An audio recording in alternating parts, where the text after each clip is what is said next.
So I wanted to just open this up as a conversation around motivation, as the idea that goal-directed activity is identified, instigated, and sustained. So if we take that as our notion of what we mean by motivation, the suggestion is that perhaps we spend rather too much time thinking about the cognitive domain, about those skills, that we stress the skills and concepts that students have to learn in our disciplines. We talk about analysis, we talk about evaluation, we talk about synthesis.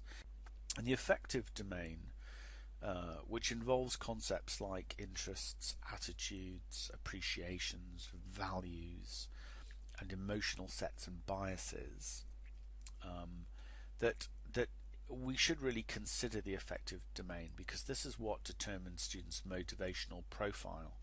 And whilst we're not expected to babysit every single individual student, it's worth thinking, what is it that's motivating them? It's a little bit too simple to say they're driven by exams. They're motivated because they just want the result. I think we need to be a little bit more fine-tuned than that. And so to think about the affective, to think about the emotional, to think about the biases. And so my suggestion here, and I was going to ask you to think about examples in your own learning and teaching, but considering, for example, the excitement that students have about a new concept, how that can set off an eagerness to engage. Think about admiring, how admiring they might be of a new idea or a thought leader that can set them off thinking about something else. That the comfort that they can have under certain circumstances that suddenly allows them to open up to misconceptions, and how exploring some personal values around an issue can generate enormous energy, whether it helps people express themselves or hinders them in expressing themselves because they're questioning those personal values. So these kinds of things, excitement, admiring, comfort to challenge or safety, and personal values, these are all affective, and they have a huge impact on people's ability to learn. So the question is, what's the relationship between that and feedback? So one of the concepts that I wanted us to explore is this notion of the intentional learner. So even if students are incredibly driven by exams and exam success, the question is how we can help them to see their learning as intentional. It isn't something that is being done to them by some random disconnected desire to achieve exam success. It's not the body of law that's making them doing their law exams. It's not achieving an MBA that's making them doing an MBA. It's actually something that is their choice, their decision, whatever other factors are in play.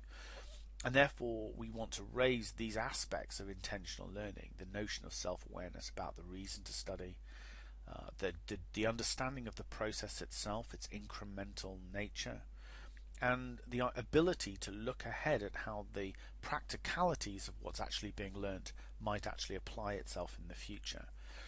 And the important point here is that there is a lot of evidence to suggest the notion that intentional learners, people who display these three characteristics, are what we call integrative thinkers. They're much more able to then use, they're much more able to build, to make that knowledge incremental. They see connections between otherwise disparate information, and I think that's actually very, very important. So my question to you is, to what extent are your students intentional learners? And the second part of that question for you to just contemplate for a moment is what do you do to help them become intentional learners? Because intentional learners are intrinsically more motivated. So what do you do to help them become more self-aware about that reason for study? Or do you reinforce the notion that it's all exam driven and somehow external, driven by the end result rather than driven by the reason, their personal internal reasons? To what extent is the process of learning actually explained and made transparent? So in the lecture I talked about feedback throughout as the idea that it is possible to be giving feedback for learning as an almost continuous process built into the learning activity, built into the learning design, and that it's worth reminding students that this is part of the feedback process, that they are getting feedback on their own ability, on their own path of intentional learning, on their own learning process as a result of engaging in activity. So activity produces feedback. Almost inevitably there is feedback on learning if there is a conscious and intentional engagement in the learning process. And this is something that I wanted to emphasize. And finally, I would have just wanted to finish with a reminder by way of illustration that BPP has guidelines at the moment around feedback for learning under the banner of tactics. And one way of thinking about this is looking at these 7 categories under the tactics strategy and thinking about the way in which they can be demotivating if not applied. So how is untimely feedback actually demotivating to the learner? How is inadequate or excessive feedback demotivating in terms of the amount? How would a lack of clarity be demotivating, particularly we find with students perhaps who struggle with language in the early stages, either with language in terms of English or a language in terms of the discipline language, that they can struggle with understanding the feedback they're given, and that can be very demotivating. The tone, again, very important about being, positively supportive. So if it isn't supportive, how difficult and demotivating can that be? If there's a feeling that feedback is actually making no difference to the quality of the teaching in the future, that can be quite demotivating to students, feeling there's really no need for them to take this seriously since it obviously has no impact in the future.